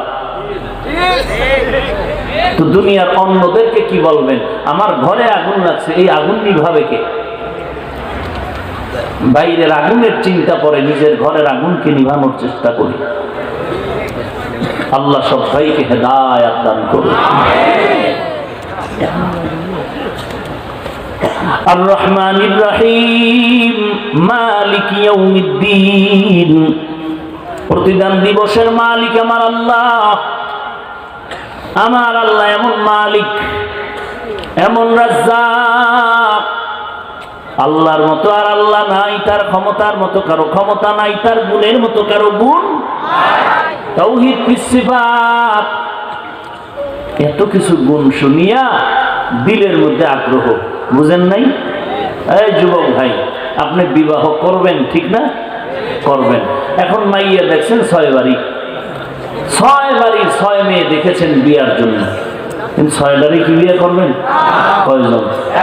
এখন 6 জনের মধ্যে কারে বিয়ে করবেন এর গুণগান শুনতে হবে। মেয়েটা কেমন? একজনে কয় তুমি যা দেখছো ভিতরের হালাত আরো কঠিন, আরো সুন্দরী, এর মতো সুন্দরী মেয়ে পুরো ভারতবর্ষে নাই। এত সুন্দরী মেয়ে, তার চুল, তার চোখের চাহনি, তার কথা, সব এত কিছু গুণ শোনার পর এবার 5 জন বিয়োগ হয়ে যাচ্ছে, একজন কিন্তু দিলের মধ্যে ঢুকতেছে। ঢুকার পরে কয় ঠিক আছে আমি এই মেয়েকেই বিয়ে করব। 1 কথা 2 কথা 3 কথা 1 ঘন্টা, আমার রাত্রি ঘুমের পরে উঠে কয়, মায় কয় না অন্য একটা মেয়ে দেখি। খবরদার, আর হবে না, মেয়ে এটাকেই দিবা, নাহলে বিয়েই করুন না। আরে তুই একদিন দেখলি কি অবস্থা, আরো 5টা মেয়ে তো দেখেছো। বলে হবে না, এর যে গুণ কীর্তন আমি শুনেছি, আর আমাকে আকাশের তারকা দিলেও হবে না, আমি এটাকেই নিতে চাই। কেন? তার গুণ, তার বর্ণনা, তার মোহাব্বত দিলের মধ্যে ঢুকেছে। এতক্ষণ আলোচনায় আল্লাহ কেমন, তিনি কেমন রব, কেমন রহমান, কেমন রহিম, কেমন তিনি খালেক, কেমন তিনি মালিক, আমরা মোটামুটি বুঝতে পেরেছি। বান্দা কয়, আল্লাহ কয় বান্দা তোর মধ্যে এখন একটা আগ্রহ হয়ে গেছে যে ইবাদতটা আল্লাহর জন্যই করা উচিত, আর কারোর জন্য না। এবার তুই ওয়াদা কর, ইয়াকা না'বুদু, আয় আল্লাহ আপনার ওই ইবাদত করি।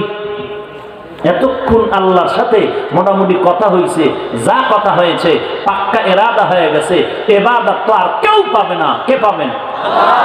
আল্লাহ বলেন ওয়াদা কর, ইয়াকা না'বুদু, ও আল্লাহ আপনার ওই ইবাদত করি। ইবাদতের বেলায় আমার আর কেউ নাই, আপনি আমার ইবাদতের উপযুক্ত, আমরা আপনার ওই ইবাদত করি। কার ইবাদত? কিন্তু একটা কথা, ও আল্লাহ ইবাদত করতে গিয়া আমার পিছনে শয়তান লাগছে। কি লাগছে? শয়তান। কেমনে আমি ইবাদত থেকে লাঞ্ছিত হয়ে যাই? পেছনে শয়তান লাগছে 2 দল, এক দল জাহিরি আর এক দল বাতিনি। জাহিরি শয়তান ইবলিস, ইন্না শাইতানা কানা লিল ইনসানি আদুওয়াম মুবিনা।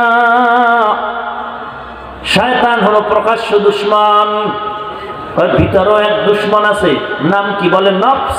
ইন্নান নাফসা লাআম্মারাতুম বিসসু, আমার নফস আমাকে গুনাহের দিকে দাওয়াত দেয়। আছে না নাই? আবার আর একদল শয়তান আছে মানুষের মধ্যে, শয়তান মিনাল জিন্নাতি ওয়ান নাস। এই মানুষ শয়তান আবার 2 দল, এক দল জাহিরি আর এক দল বাতিনি। জাহিরি যারা ইসলাম মানে না, ধর্ম তাদের ইসলাম না, কোরআন তাদের কোরআন না, আল্লাহকে তারা আল্লাহ বলে একুরেট ভাবে মানে না, এরা জাহিরি মুসলমানের দুশমন। আর বাতিনি মানুষ শয়তান মুসলমানের দুশমন হলো মুনাফিক। আছে না নাই মুনাফিক? মুনাফিক ওই কাফেরের থেকেও মারাত্মক। কেন? আমার মাথায় যেমন টুপি, মুনাফিকের মাথায় টুপি। আমার যেমন দাড়ি, মুনাফিকের গালেও দাড়ি। আমার যেমন লম্বা জামা, মুনাফিকের বডির মধ্যেও লম্বা জামা। চিনার কোনো উপায় নাই, স্বর্ণ আর সিটি গোল্ডের কালার সমান। দাম কি সমান? বলেন। তাহলে উপরে দিয়া লেবাস, পোশাক সবই সমান। মুমিনের পোশাকটাও যেমন, মুনাফিকের পোশাকটাও তেমন, কিন্তু ভেতরের হালাত কি সমান? ইয়া আইয়ুহান নাবিয়্যুত্তাকিল্লাহ ওয়া লা তুতি'ল কাফিরিনা ওয়াল মুনাফিকিন। ও নবী, আপনি আমি আল্লাহকে ভয় করেন। কাকে বলে? নবীজিকে। কে বলেন? আল্লাহ। ও নবী, আপনি আমাকে ভয় করুন, কাফের মুনাফিকের অনুসরণ করবেন না। মুনাফিক বড় মারাত্মক।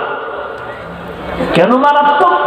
কাফেরকে দেখা যায়, চিনা যায়, আত্মরক্ষা করা যায়, মুনাফিককে দেখাও যায় না, চিনাও যায় না। আমার মতোই সুরাত সিরাত এক, কিন্তু ভেতরের হালাত বড় কঠিন। দুষ্ট লোকের মিষ্টি কথা ঘনিয়ে বসে কাছে, কথা দিয়ে কথা নেই, প্রাণে মারে শেষে।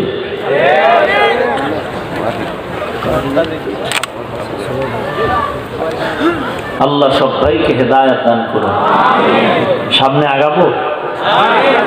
নতুন আসলাম আপনাদের এলাকায়, এমনি আসতে চাই না। যেই বিপদ আপদ ওই বিধর্মী বেঈমান যারা, এদেরই নিয়ে টেনশন না। ওই ঝামেলা তো করে জাতি ভাইরা। কারা? জাতি ভাই। সহ্য করতে পারে না একজন আর ভালো আর একজন, সহ্যই করা যায় না। কুকুরের এরকম কামড়া কামড়িয়া হিংসা করে না, আমরা মানুষ হইয়া যে হিংসার দাবানলে নিমজ্জিত হয়ে আছে। আরে ভাই ভাইকে সইতে পারি না, ঘরের মধ্যে ঝামেলা আর ঝামেলা। কিছুক্ষণ থাকবেন তো ইনশাআল্লাহ?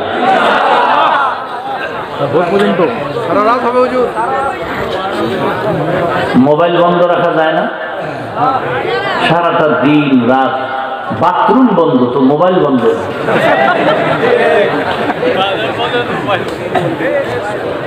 এখন আসছেন একটু আল্লাহওয়ালাদের দরবার। আমাদের সন্দীপের হজরতের সন্তান মাওলানা এহসান সাহেব অত্যন্ত অল্প টাইমে সুন্দর কথা বলেছেন। সুন্দর আল্লাহওয়ালার রুহানি সন্তান তো, তাওয়াজ্জুওয়ালা, তাদের কথাও রকম রুহানি পাওয়া। অল্প টাইমে যে কথাগুলো বলে গেলেন, জিকিরের উপরে, আমলের উপরে, যে এটা একটা আল্লাহওয়ালার দরবার বাগান।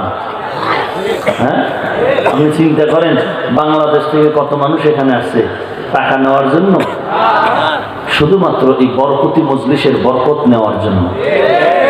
আর আপনার এই এলাকার মানুষ, এই দেশের মানুষ যদি উঠা বসা করেন, একটু বরকত নিতে না পারেন, কি জবাব দিবেন আল্লাহর কাছে? সেই বাংলাদেশের কত দূর দূর থেকে মানুষ এসে কত কষ্ট করে আসে, ভিসা করতে হয়, আরো কত কিছু করতে হয়, টাকা দিতে হয়, কত কিছু করে আসে একটু ময়দানের বরকত নিতে। আর আপনার এটাকে যদি অবহেলা করেন, বদনসিব ছাড়া কিছুই না। আল্লাহর সাথে ওয়াদা করলাম, ইয়্যাকা না'বুদু, ইবাদত কার করব? ভয় লাগলো, পিছে কে লাগছে? শয়তান, মুনাফিক। এখন কি করি আল্লাহ? আমি তো বড় দুর্বল, আপনার ইবাদত করতে চাই, কিন্তু শয়তান থেকে বাঁচার কোনো উপায় নাই। হ্যাঁ, আপনি একটু সাহায্য করলে আমরা বাঁচতে পারবো। এজন্য আবার বললাম, ওয়া ইয়্যাকা নাস্তাঈন, ইবাদত আপনারই করি আর আপনার কাছেই সাহায্য চাই। কার কাছে চাই? আরো আস্তে করে বলেন, আল্লাহর কাছে সাহায্য চাই। সাহায্য কার কাছে চাওয়া উচিত? আমগো নবী কার কাছে চাইতেন? তো নবী যদি আল্লাহর কাছে চাইতে পারেন, আপনার চাইতে সমস্যা কি? ও, আল্লাহ দিতে পারেন না বিদায় আর একজনের কাছে চাইতেছেন। আল্লাহ দিতে পারে না, পারলে চান না কেন? আল্লাহকে পছন্দ হয় না? যদি বলেন হয় না, তো আল্লাহর জমিনে ঘুমান কেন? জমিন ছেড়ে পালিয়ে যান। কি ঠিক? পালাই যাবেন? আছে কোনো জায়গা পালানো? মরণ থেকে যতই পালাও, মরণ তোমায় নিবে ঘিরি। যদিও সুদূর আকাশ পানে লুকাও, সেথায় লাগিয়ে সিঁড়ি। নদী পথে নৌকা চালাও ও মাঝি ভাই, বেলা ডোবার আগে আমি ওপার উঠতে চাই। ডুবে গেলে বেলা রে আর উঠে না, ভেঙে গেলে মেলা রে আর জমে না। নদীর পার ভাঙে ও পার গড়ে, এই তো নদীর খেলা। সকাল বেলার ধনী রে তুই, ফকির সন্ধ্যা বেলা। নমরুদ, হামান, কারুন, সাদ্দাত, ফিরআউন পালাইতে পারলো?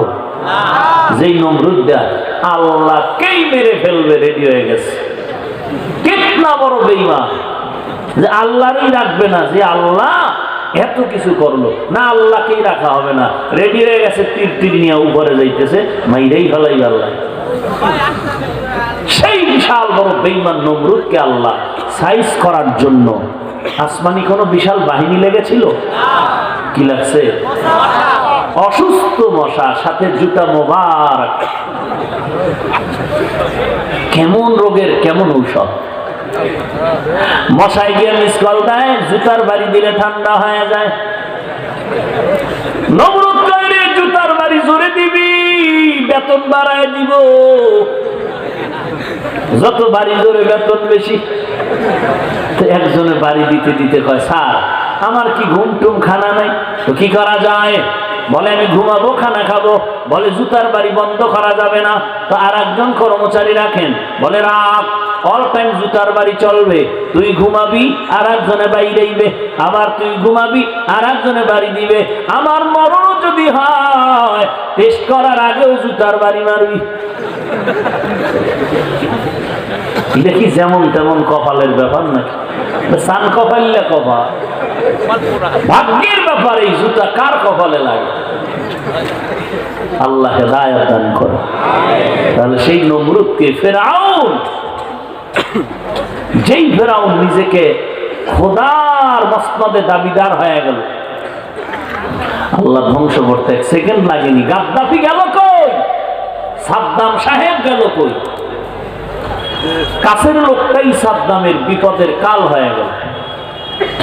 এই জন্য কারো উপরে বিশ্বাস নাই। যাকে বেশি কাছে মনে করেন সেই একটা আঘাত দিয়ে চলে যায়। দুষ্ট লোকের মিষ্টি কথা ঘনিয়ে বসে কাছে, কথা দিয়া কথা নেই, প্রাণে মারে শেষে। ইবাদত করব, আল্লাহর সাহায্য চাইব কার কাছে? কার কাছে ভাই? ও আল্লাহ আমাকে সাহায্য দান করেন, শয়তানের প্ররোচনার থেকে বাঁচার জন্য সাহায্য চাই। সাহায্য কেমনে চাইব? নিয়মতান্ত্রিক ছাড়া চাইলে হবে? চেয়ারম্যান বুঝেননি? চেয়ারম্যান আপনাদের এলাকায় রাস্তা দিয়ে চেয়ারম্যান সাহেব হাঁটতেছে, আপনি যদি চেয়ারম্যানের কলারটা ধরে এই চেয়ারম্যান, তুমি চেয়ারম্যান নি? বলে হ্যাঁ, 20,000 টাকা দাও। রাস্তায় ধরে যদি বলেন, এটা নিয়ম, এটা আদব। এখানে যদি কোনো একজন পিসাব হয় আর ঘাড়ের উপর একটা থাপ্পড় দিয়ে এখন কেউ পিসাব জিকির টিকির করেননি, এটা আদব হবে? লিকুল্লি শাইইন যিনাতুন ফিল ওয়ারা ওয়া যিনাতুল মারই তামামিল আদাবি আজ খুদা খা হিমে তৌফিকে আদব বে আদব মাহরুমে গাশত আজ ফজলেরা। এরে নবীর উম্মতের দান। আল্লাহ পাক বলেন, বান্দা সাহায্য যদি নিতে চাও নিয়ম ছাড়া চাইলে হবে না। চেয়ারম্যান সাহেব আপনার সাহায্য চাই বলে এমনি চাইলে হবে না, অ্যাপ্লিকেশন করো। মাপ চাই, অ্যাপ্লিকেশন কি জিনিস এটা আব্বাও বুঝে না, আমিও বুঝি না। আপনি দয়া করে মাপ করেন, টাকা অন্য সিস্টেমে কি দেবেন? কয় দরখাস্ত লাগবে, কয় তাও চিনি না। কত কাগজ কলম চিনো? বলে হ্যাঁ এটা চিনি। বলে ওই কাগজ ল, কলম ল, লিখতে পারি না। এবার আমার পিএস এর সাথে যোগাযোগ কর, পিএস কে বল আমার বরাবর একটা দরখাস্ত পেশ কর। আল্লাহ বলেন, বান্দা সাহায্য চাও আমার কাছে, এই সাহায্য যেহেতু চেয়েছো, কি সাহায্য নিবি তুই বলতে পারবি না, আমি তোর শিখাইয়া দেই এমন একটা সাহায্য তুই চা, যেটা পাইলে সব কিছু আদায় হয়ে যাবে। বাদশা রাস্তায় বের হইছে, ভিক্ষুকের সাথে মোলাকাত। ভিক্ষুক পাইয়ে কি খুশি, বাদশা আপনি এত বড় দামি, আমার সাথে মোলাকাত হবে ভাবতেই পারিনি। আজকে এমন কিছু দিবেন আমার জীবনের যেন সব পাওনা আদায় হয়। বাদশা কাজ যেহেতু তুই চাবি, এক কথায় চাবি, কথা বাড়াইলে কোনোটাই পাবি না। ভিক্ষুক এমন চালাক, এমন চালাক, এমন এক কথায় চাইছে জিন্দিগির বাদশার অর্ধেক নিয়ে ফেলেছে। ডাক দিয়া কয়, বাদশা আমার চাহিদা যেহেতু এক কথায় বললাম, এক নিঃশ্বাসে বললাম, আমার মেজো বউয়ের হাতে আমি স্মরণের প্লেটে বিরিয়ানি পোলাও খেতে চাই। এমন কথা কইছে, এক কথায় চান্দি গরম হয়ে গেছে। বললি কি? বলে বললাম মানি, মেজো বউ মানি, আমার বউ একটা আছে আর একটার ব্যবস্থা করো। স্মরণের প্লেটে খানা মানি, যেই বান্দা স্মরণের প্লেটে খানা খায় ওই বান্দা ভারতের মতো থেকে আরো বড় দেশের মালিক হয়ে যাবে। আমি এক কথায় বলে দিলাম, স্বর্ণের প্লেটের খানার ব্যবস্থা করে দাও, তার মানে আমি বিশ্বের বড় সেরা ধনী হয়ে যাব। আর বিরিয়ানি পোলাও খাওয়ার মানি পচা খানা জীবনে আর খাবো না। আল্লাহ কয়, এমন একটা কথা দিয়ে তুই সাহায্য চা, যেই কথার সাহায্য দিলে আর কিছু লাগবে না, ওই সাহায্যের চাদরেই তুই জিন্দেগি কাটায় দিতে পারবি। ও আল্লাহ জানি না, কয় ওই সাহায্যের নাম হেদায়াত। আল্লাহ কয় তুই হেদায়াতের দৌলত আমার কাছে চা। তখন আমরা সবাই বলি ইহদিনাস সিরাতাল মুস্তাকিম। হেদায়াত এমন একটা দৌলতের নাম, আমার দুনিয়াতে চলার পথে, ব্যবসার পথে, যে কোনো লাইনে আমার হেদায়াত আমার আসল পুঁজি। এই হেদায়াত পাইলে আমি দুনিয়াতেও বাদশা, পরকালেও বাদশা। হেদায়াত এমন একটা দৌলত। হেদায়াত শব্দের শাব্দিক অর্থ হলো অনুগ্রহের সাথে কাউকে গন্তব্যে পৌঁছার পথ দেখায়া দেওয়া। এই হেদায়াতের স্তর হলো চারটা। কয়টা ভাই? হেদায়াতের এক নাম্বার স্তরের নাম আল হেদায়াতুল আম্মাহ, ব্যাপক হেদায়াত। হেদায়াতের মালিক কে? আরো জোরে বলেন। হেদায়াতের প্রথম স্তর হেদায়াতে আম্মা, ব্যাপক হেদায়াত। অর্থাৎ আল্লাহ যে ব্যাপক হেদায়াত দিয়েছেন, শুধু মানুষ না, জিন না, সব প্রাণীরা এই হেদায়াত পেয়েছে। রব্বুনাল্লাযী আ'তা কুল্লা শাইইন খালকাহু সুম্মা হাদা। আমরা দুনিয়াতে যখন আসছিলাম, দুনিয়ার থেকে আসার সময় আমার মা প্রসব বেদনায় কান্নার আওয়াজ, কান্নার কারণে পাশের বাড়ির মানুষেরা ঘুমাতে পারে না, এত বেকারার। এক পর্যায়ে আম্মা জান বিদায়ের কান্না কান্না করে আব্বার থেকে বিদায় নেয়। ও স্বামী আমার বিদায় দেও। এই কান্না মনে হয় যেন আমার চির বিদায়ের কান্না। ওই মা যখন অচেতন হয়ে পড়ে আছে, আম্মা জানের পাশে আমার দাদি নানি সহযোগিতার জন্য বসে আছে। দুনিয়াতে যখন আসলাম আমার মা বিছানায় বেউস। আম্মা জান এত বেউস হয়ে পড়লেন, আমার দাদি নানি আমাকে ধরে পরিচ্ছন্ন করে বলে, সন্তানের দিকে তাকাও, ফুটন্ত গোলাপ। আমার মা নজরটা দিয়া স্বস্তির নিঃশ্বাস ফেললেন। বাচ্চাকে দুধ দাও। আমার দুধ দেয়, আমি গিলতে পারি না, ফেলে দেই, খেতেও পারি না, জানিও না কেমনে খায়। আবার আমি দুধ পাই না, বাবাই গিয়া খায় ডাক্তার, বাচ্চা দুধ পায় না, ঔষধ দাও। আল্লাহ পাক বলেন, তাকায় দেখ, রব্বুনাল্লাযী আ'তা কুল্লা শাইইন খালকাহু সুম্মা হাদা। একটা বকরির বাচ্চা দিয়ে তাকায় দেখ। একটা বকরি যখন বাচ্চা দেয়, সহযোগিতার জন্য ডানে বামে কেউ নাই, নিচে পড়িয়া জমিনে এসে চার পায়ে দাঁড়ায় গেল। দাঁড়াবার পরে কাউকে দেখাইয়া দিতে হয় না মায়ের দুধ কই। ওই বাচ্চাটা নিজে নিজে খুঁজে খুঁজে মায়ের দুধ বোর করে ওলানে মুখটা লাগায় দেয়। বাচ্চা যখন দেখে মায়ের মায়ের উলানটা শক্ত, অন্য কোনো ডাক্তারের কাছেও গিয়া বলে না ডাক্তার ঔষধ দাও, আমার মায়ের দুধ আমি পাই না। আল্লাহ ওকে এমন হেদায়েতের দৌলত দিয়েছে, ও নিজে নিজে বুঝতে পেরেছে এই মায়ের শক্ত উলানটা কেমনে নরম করতে হবে। আমার মাথাটা দিয়া তিনটা যদি আঘাত দেই, মায়ের উলানে আঘাত করলে উলানটা নরম হয়ে যাবে। বাচ্চাটার মাথা দিয়া তিন চারটা আঘাত করলো, উলানটা দুর্বল হয়ে গেল। জিহ্বাটা লাগানো মাত্র দুধ আসলো, পেটটা ভরে গেল। রব্বুনাল্লাযী আতা কুল্লা শাইইন খালকাহু সুম্মা হাদা। গাবি কোরবানির বাজারে বিক্রি করতে নেয় মুসলমান। কোরবানির বাজারে যদি বিক্রি না হয়, দেখবেন আপনারা পরীক্ষা করে, এদেশের হালাত তো বলতে পারি না, আমরা দেখেছি ওই গরুটারে বিক্রি করতে যদি না পারে, ওই গলায় রশিটা পেঁচাইয়া দিলে ওই গরুটা মালিকের আগে আগে মালিকের বাড়ি চলে যায়, একা একা চলে যায়, কাউকে দেখায় দিতে হয় না। সুম্মা হাদা, এটা ব্যাপক হেদায়াত। হেদায়াতের দ্বিতীয় স্তরের নাম আদ-দাওয়াতু ইলা দ্বীন, দ্বীনের পথে দাওয়াত দেওয়া, দ্বীনের রাস্তা দেখায়া দেওয়া, এর নাম হেদায়াত। এই হেদায়াতের জন্য আল্লাহ যুগে যুগে নবী রাসূল পাঠাইলেন, আল্লাহ আম্বিয়া কেরাম পাঠাইলেন। এর নবীর উম্মতের দল, উম্মতের ইমামতি করার জন্য। ওয়াজআলনা মিনহুম আইম্মাতান ইয়াহদুনা বিআমরিনা। আল্লাহ বলেন তোমাদের জন্য আমি তাদেরকে করে দিলাম দ্বীনের জন্য ইমাম, তোমাদের দ্বীনের কথাগুলো শোনাবে, আদেশ নিষেধ তোমাদের বলবে, তোমরা ইমাম মেনে চলো। তাদেরকে ইমাম বানায় দিলাম, তাদেরকে মেনে চললে তুমি হেদায়েতের পথ পেয়ে যাবে। এই হেদায়েতের স্তরের নাম আদ-দাওয়াতু ইলা দ্বীন।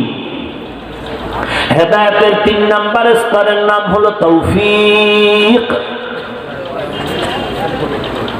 আল্লাহ তাআলা বলেন তুমি যে হেদায়েতের উপর চলবা, এখানে আমার তৌফিক লাগবে, না হয় পারবা না। ওয়াল্লাযীনা জাহাদু ফীনা লানাহদিয়ান্নাহুম সুবুলানা ওয়া ইন্নাল্লাহা লামাআল মুহসিনিন।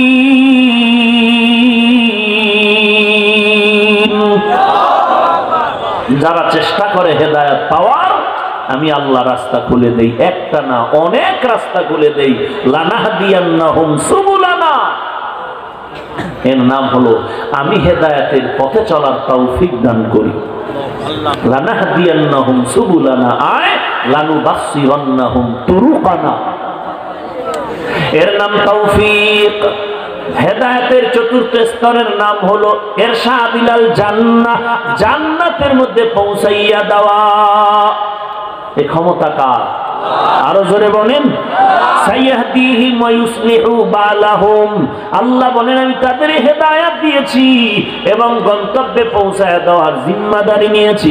এরে নবীর উম্মতের দল, এই 4 প্রকার হেদায়েতের মধ্যে প্রথম 2টা বান্দার সাথে সম্পৃক্ত, শেষের 2টা আল্লাহর সাথে খাস।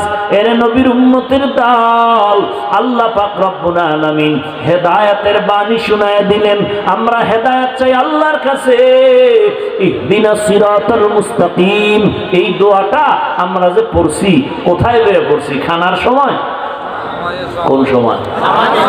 নামাজের মধ্যে দাঁড়ায় বললাম আল্লাহ হেদায়েত দাও। তো নামাজের মধ্যে দাঁড়াইয়া তো হেদায়েতের উপরেই আছি, আবার হেদায়েত দাও মানে কি?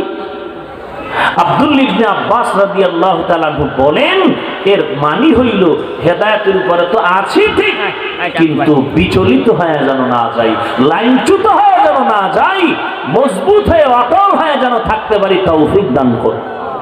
আমিন। হেদায়েতের উপরে মজবুত থাকা বড় কঠিন। বড় বড় বড় বড় দামি দামি ব্যক্তিরাও এই হেদায়েতের লাইন থেকে গোমরাহির পথে চলে গেছে। আবু আব্দুল্লাহ উনদুলুসি রহমাতুল্লাহ আলাইহির ঘটনা এর এক দৃষ্টান্ত। ভাইরা আমার, এরপরে আল্লাহ বলেন তুই কাদের হেদায়েত চাও? আমি আল্লাহ এমন এক হেদায়েতের বার্তা দিয়ে দিলাম। আমি বলি নাই আমার কোরআন হেদায়েতের পথ, আমি বলি নাই আমার পথ হেদায়েতের পথ। হেদায়েতের পথটা কেমন? আল্লাহ শিখায় দিলেন সিরাতাল্লাযীনা আন'আমতা আলাইহিম, এমন তাদের হেদায়েতের পথ যাদেরকে আপনি নিয়ামত দ্বারা ভরপুর করেছেন। আপনার নিয়ামত প্রাপ্ত বান্দা যারা, তাদের পথ চাই, এটাই হেদায়েতের পথ। তারা কারা? আমাইয়ুতিল্লাহ ওয়ার রাসূল ফাউলাইকা মাআল্লাযীনা আন'আমাল্লাহু আলাইহিম মিনান নাবিয়্যিন ওয়াস সিদ্দীকিন ওয়াশ শুহাদাই ওয়াস সালিহিন ওয়া হাসুনা উলাইকা রাফীকা। নিয়ামত প্রাপ্ত বান্দা চার দল: নবীগণ, সিদ্দিকগণ, শহীদগণ, সালেহগণ। ওই আল্লাহর বান্দা যারা বলে কোনো মুরব্বী লাগে না, পীর লাগে না, ওস্তাদ লাগে না, আমরা কোরআন মানি, হাদিস মানি, আল্লাহর কসম তারা কোরআনও মানে না, হাদিসও মানে না। আল্লাহ বলেন আমার নবীগণের পথ হেদায়েতের পথ, আমার সিদ্দিকিনদের পথ হেদায়েতের পথ, আমার সালিহিনদের পথ হেদায়েতের পথ। রাইসুল মুফাসসিরিন আব্দুল্লাহ ইবনে আব্বাস বলেন, আব্দুল্লাহ ইবনে মাসউদ রাদিয়াল্লাহু আনহুমা দুজন বলেন এটাই হলো ইসলামের পথ। কারণ এই পথটাই হলো সঠিক পথ, সিরাতাল মুস্তাকিম, এটাই হেদায়েতের পথ। এজন্য বান্দা আম্বিয়া কেরাম, সাহাবায়ে কেরাম, আউলিয়া কেরাম, সালিহিন, সিদ্দিকিন, সাদিকিন, এদেরকে বন্ধু বানায় চলো। ইয়া আইয়ুহাল্লাযীনা আমানুত্তাকুল্লাহ ওয়া কুনু মা'আস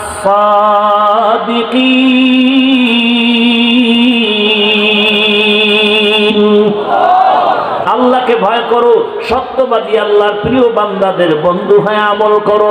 এর এলাকার মুসলমান ও যুবক, ও বৃদ্ধ বাবাজি, ও পর্দার রানীর মা, 5 ওয়াক্ত নামাজ পড়েন, মনে করিয়েন না পরিপূর্ণ হেদায়েতের উপরে আছেন। আপনি আমি কে? আমাদের থেকে বড় দামি এই দরবার যিনি মিলাই নেন, কত বড় আল্লাহওয়ালা, তার থেকে আরো দামি হোসাইন আহমদ মদনী রহমাতুল্লাহ আলাই, শাইখুল হিন্দ রহমাতুল্লাহ আলাই, এদের থেকে সব থেকে বড় দামি, যার কোনো তুলনা নাই, সাহাবায়ে কেরাম রাদিয়াল্লাহু আনহুম আজমাইন। এই সাহাবাদের মধ্যে 10 জন সাহাবা জান্নাতের টিকিট পেয়েছেন দুনিয়াতে থাকা অবস্থায়। এর মধ্যে একজন আবু বকর সিদ্দিক, একজন ওমরে ফারুক, একজন ওসমান জিন্নুরাইন, আর একজন হযরত আলী রাদিয়াল্লাহু আনহু সহ কয়জন? 10 জন সাহাবা। একটু তাদের ইতিহাস করে দেখেন। আমলের লাইনে 1 নাম্বার, ইবাদতের লাইনে 1 নাম্বার, জিহাদের রাস্তায় 1 নাম্বার, সন্তানের হক, স্ত্রীর হক, প্রতিবেশীর হকের বেলায় 1 নাম্বার, ব্যবসার ক্ষেত্রে 1 নাম্বার। এরা ব্যবসাও করেছেন, চাকরিও করেছেন। আবার দেখেন তাহাজ্জুদ বন্ধ নাই, ইশরাক বন্ধ নাই, আউয়াবিন বন্ধ নাই, চাষ বন্ধ নাই। আবার সারা রাত কান্না করে রাত কাটায় দিয়েছেন। কেন? কবরে একা কেমনে থাকবো? অন্ধকার কবরে আমি একা কেমন করে থাকবো? এরে নবীর উম্মতের দল, বাথরুমের দরজা যদি কেউ বাহির দিয়ে লাগায় দেয় 5 মিনিটে বেহুশ হয়ে যায়। বুঝেন না? মাঝে মাঝে ভিআইপি লোকেরা লিফট করে, লিফট আছে না বড় বড় বিল্ডিং এ, একদিন বিদ্যুৎ গেছে গা, লিফটের মধ্যে 1.5 মিনিট আটকায় গেছে, পাগল হয়ে গেছে। কি আজরাইল আইয়াই গেল নাকি? এর থেকে বড় কঠিন ওই কবর। ওই কবর হবে জান্নাত, কারো জন্য জাহান্নাম। ও আল্লাহর বান্দা, পর্দার আড়ালের মা, আলেম ওলামাদের মা ও মা, আপনারাও মা, হাফেজে কোরআনের মা আপনারাও মা, খাজা মাইনুদ্দিন চিশতি আজমিরি রহমাতুল্লাহ আলাইহির মা ও মা আপনারাও মা, বড় পীর আব্দুল কাদের জিলানীর মা ও মা আপনারাও মা। মনটা কি চায় না একজন আলেমের মা হয়ে কবরে যাবেন, হাফেজে কোরআনের মা হয়ে কবরে যাবেন? দুনিয়াটা কিছুই না রে যুবক। সাহাবায়ে কেরামের ইতিহাস পড়ে দেখো, কান্নার আওয়াজ। শুধু জাহান্নামের ভয়, কবরের আযাবের ভয়। আজকে তুমিও মুসলমান, আমিও মুসলমান। পায়ে হাত রেখে বারবার আলেম ওলামা আল্লাহওয়ালারা বলে 5 ওয়াক্ত নামাজ পড়ো, মা বাবার খেদমত করো। এরে নবীর উম্মতের দল, হিংসা ছাড়ো, আলেম ওলামাদের কথা মেনে চলো। জাতির বিরুদ্ধে, দেশের বিরুদ্ধে ষড়যন্ত্র করিও না। এত বুঝানোর পরও নামাজ পড়তে চাও না, টুপি না মাথায় দিতে চাও না। এরে নবীর উম্মতের দল, আল্লাহর কোরআন মিথ্যা মনে করিও না, নবীর কথা মিথ্যা মনে করিও না রে বাবা। আজকে তোমার পায়ে হাত দিয়াও টুপি মাথায় দেওয়ানো যায় না, নামাজ পড়তে চাও না। আর আমাকে যদি কোটি টাকার মুখ দেখানো হয়, 1 ওয়াক্ত নামাজ কি বাদ দেওয়া যাবে নাকি? যাবে না। আপনার পাও ধরলেও নামাজ পড়তে চান না, আর আমাকে কোটি টাকা দিলেও নামাজ ছাড়তে চাই না। কেন? জাহান্নামের ভয়। কারণ জাহান্নাম এমন ভয়ঙ্কর, সূর্যের 1 সেকেন্ডের গরম সহ্য করতে পারি না। আর গুনাহগার হইয়া যদি কবরে যাই, পয়গম্বরের কথা মিথ্যা না রে বাবা, আল্লাহর কোরআনকে মিথ্যা মনে করিও না রে যুবক।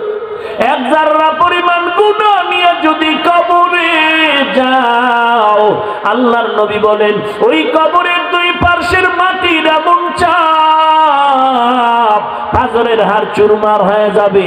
1টা নয়, 2টা নয়, 70 থেকে 99টা সাপ কবর ভরে যাবে। জাহান্নামের আগুন সহ্য করতে পারবা না রে বাবা। এরপরে হাসরের ময়দানের আরো কঠিন আযাব। এই জমিন থেকে 9 কোটি 30 লক্ষ মাইল উপরে সূর্য, কিয়ামতের ময়দানে সূর্য মাথার উপরে নেমে আসবে। সূর্যের তাপে গুনাহগারের মাথার মগজগুলো টাস টাস করে ফেটে যাবে। 1 সেকেন্ডের জন্য আযাব সহ্য করতে পারবা না। এই জন্য তওবা করে নাও। সবার কপালে তওবা নসিব হবে না, সবাই জান্নাতের আমলও করতে পারবে না। আল্লাহ যাকে কবুল করবেন সেই তওবার দরওয়াজায় ফিরে আসবে। এরে নবীর উম্মতের দল, ওই নবীর আদর্শের মালা গলায় লাগাও। তুমি লেখাপড়ার লাইনে আছো, স্কুলে পড়ো, কলেজে পড়ো, ভার্সিটিতে পড়ো, চাকরি করো, ব্যবসা করো, 5 ওয়াক্ত নামাজ পড়ো, নবীর তরিকা মতে চলো রে বাবা। মানুষের হক নষ্ট করিও না, আল্লাহর সাথে গাদ্দারি আর বেঈমানি করিও না, আলেম ওলামাদের বিরোধিতা করিও না। আল্লাহর কাছে তওবা করো, হে মালিক আজকে থেকে তওবা করলাম। শয়তানের ধোকায় পড়ে কত নামাজ ছেড়েছি, গুনাহ করেছি, আমার গুনার খবর আমার মা বাবা কেউ জানে না। ও আল্লাহ, আপনি জানেন, জানার পরেও রাগ করে পানি বন্ধ করেন নাই, বাতাস বন্ধ করেন নাই। আজকে আপনার দরবারে তওবা করতেছি, আর গুনাহ করব না রে মালিক, আর নামাজ ছাড়ব না রে আল্লাহ। আজকে থেকে ওয়াদা, তওবা করতেছি, আর কোনোদিন গুনাহের পথে যাব না, নবীর তরিকার বাহিরে চলবো না। তওবা করার জন্য যদি